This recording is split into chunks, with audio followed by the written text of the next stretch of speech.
Welcome back, folks. I'm Josephine Sage. Let's jump right into the forecast right now as we take a look outside. We've got some pretty clear skies, and actually as we continue throughout this evening, those will prevail. And even as we wake up on Friday, we're going to see some blue, sunny skies. But that's due to some zonal flow. It's not going to last for long. Well, that calm weather, at least. We can expect some sunshine through the weekend, but we are expecting precipitation with that. We'll notice that break in moisture will only continue again through Friday evening. Colder temperatures are expected as we get towards the weekend, and especially towards Sunday in the early work week. Those temperatures will be around the seasonal averages or even below. And again, those snow showers are going to be expected as we get closer to those weekend days as well. We'll notice more nationally that right now we still have that high pressure centered over us, but fast forward into essentially, Friday, Saturday, early morning hours of Saturday, we've got a lot of that subtropical moisture moving through that Four Corners region. And as that moves on in, over those northern mountains is where the bulk of that moisture will be focused at first. We are going to have a little bit of a deepening in terms of that moisture for it to widespread through the central and through those northern mountains. So as we fast forward, we'll notice that's going to start to disperse, but that's only Sunday 3 a.m. hours. Still some scattered snow showers, and as that moisture deepens through Sunday, all of this moisture will make its way across the Great Basin and eventually end up on the western slope to give the northern and the central mountains the bulk of that moisture in those late weekend days.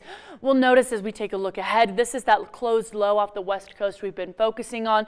Mind you, this moisture is only through Friday p.m., but this is what we're going to watch move its way on over and give those southern mountains the bulk of that moisture. So in our futurecast, we'll notice clear skies waking up tomorrow. Fast forward again into, well, that Friday 6 p.m. hour, clear skies, not even clouds can be seen. And fast forward essentially into, well, Saturday. We'll notice over Moab through Montrose and Nucla, just rain can be expected, but Ridgeway and those southern mountains can expect up to 8 inches of snow through the morning hours of Saturday until those later evening hours. And fast forward again, Crested Butte, Aspen, Glenwood Springs even looking at that snowfall. And then as that clearing, as it moves towards the Front Range, and we're expecting clear skies at least through the Grand Valley, but that second round of moisture, mind you, is just coming from that Pacific Northwest corner through Sunday.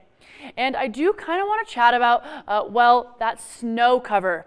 That total snow cover has increased quite a bit in the last 24 hours. We'll notice 1 to 2, even 3 inches over those tops of the San Juans. Aspen has gained over 5 inches. And as we look towards Steamboat Springs and even Rocky Mountain National Park, up to 4 inches in most of those areas. And we'll notice here that this is what I'm chatting about when I talk about that moisture deepening. A little bit of, well, those warmer temperatures through Friday, those drier airs through Friday as well. But this moisture is definitely going to start to deepen as we get through those later weekend days. We'll notice as we take a fast forward into those snow projections that specifically over those central mountains and especially north of Glenwood Springs and closer to the Park and Gore ranges is where the bulk of that moisture will happen. We're on the cool down for the evening. 50s in Grand Junction right now, 48 through Montrose, and Discovery Auto Group's extended forecast will show that slow decrease leading until the early work week. And again, like I mentioned, showers through the weekend. Montrose, same kind of trend, a few degrees cooler. And if you have those travel plans to head up to the higher elevation areas, keep in mind winter weather roads will be there.